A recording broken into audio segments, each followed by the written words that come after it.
there! Today I wanted to share one of my favorite prioritization techniques.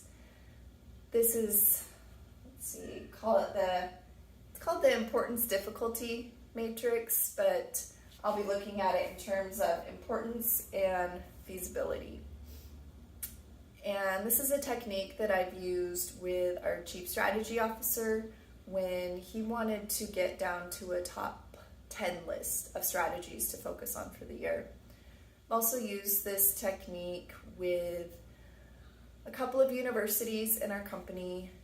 They had a number of ideas where they wanted to collaborate together, and we were able to use this prioritization method to determine which idea to focus on, and they are focusing on it. They got funding for it, and they're working on the program right now. I've also used this one-on-one with my manager when I wanted to prioritize the projects that I was working on. So this can be applied in many different ways.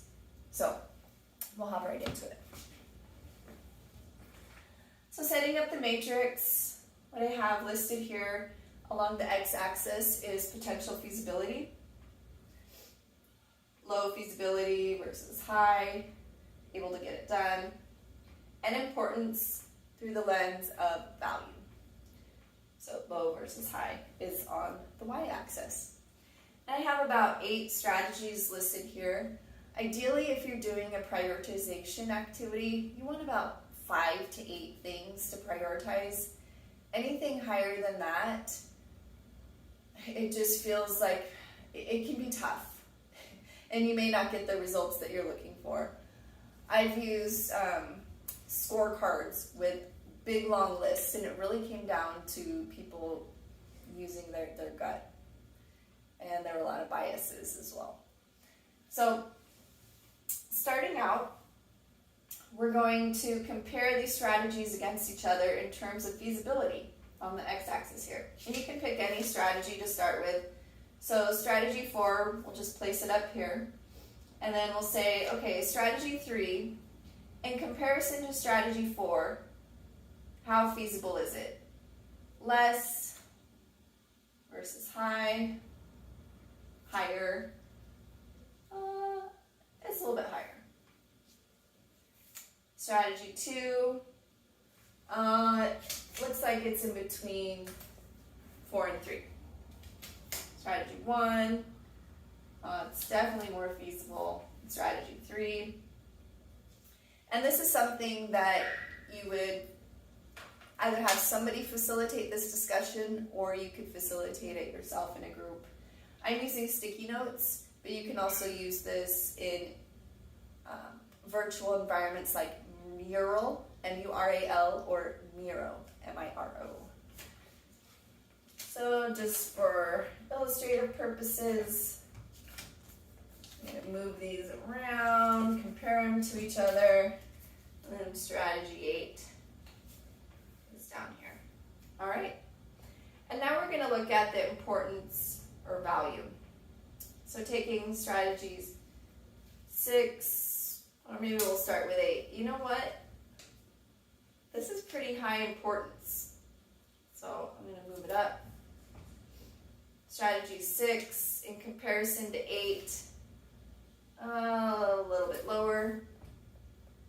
Strategy 4 in comparison to 6 and 8, it's about the middle.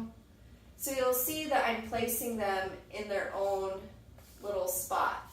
We're not saying that 6 is the same as 4. We need to really force a decision of which one's higher. So I do often have people say, but they're the same. And it's like, no, there could be only one. So you need to pick which one's higher, because when you're accomplishing or working on these tasks, you're not going to be working on them at the same time, because you're going to lose efficiencies. So that's why you need to pick. Strategy 2, it's actually up right by 4, but higher than 6. Strategy 3, lower than 6. Strategy 1 is actually higher than strategy 8. Strategy 7, a little bit lower than 3. Strategy 5 is higher than 3, lower than 2. So then we're going to do in comparison to 6. 6 is a little bit less. A little bit there. And lower than there. Alright. So from here, now that we have them each in their own little quadrant, not quadrant, but little matrix or whatever you want to call it. Then you draw in your fun quadrant. The reason that we do this after we do our prioritization in comparison to each other is because we want to reduce the bias. Sometimes if people see a quadrant labeled a certain way, they may unconsciously or consciously want to get their idea into that quadrant. So this is a great way to reduce that bias. So let's say we have low feasibility and low importance. That would be low priority.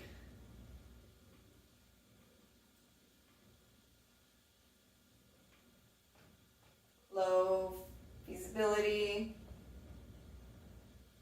high importance. That would be your moonshots.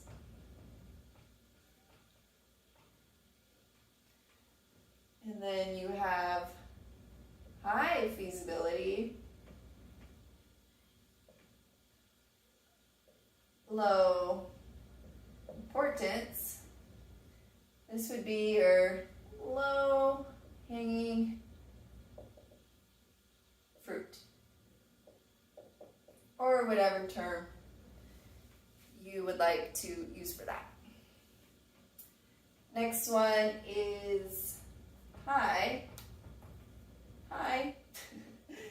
feasibility, high importance. That would be your best bet.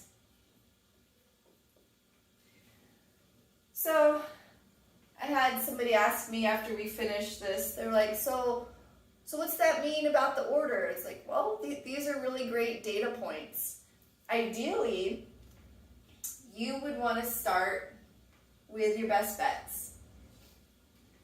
But maybe you want to have a blend of priorities. So from there, you could go from your best bet to your low-hanging fruit. And maybe you want to have one of those moonshots. So it's really, that's where then it's deciding, okay, now that I've seen what these look like and where they fall, what would I want to do? So for me, I'd probably focus on doing strategy number 1 first. And then I would look at probably strategy 5, then strategy 2, and then I'd look down in this quadrant. Now, if I had a cool X team or whatever they're called over at Google where they have a Skunks Works where they're able to take some high stuff, maybe I want to throw one of these over the fence, like strategy 8 over to that team to work on. So again, it's no clear answers, but at least it can let you know, hey, how are things looking? So that's the importance difficulty matrix, and I hope you enjoy. Take care. Bye-bye.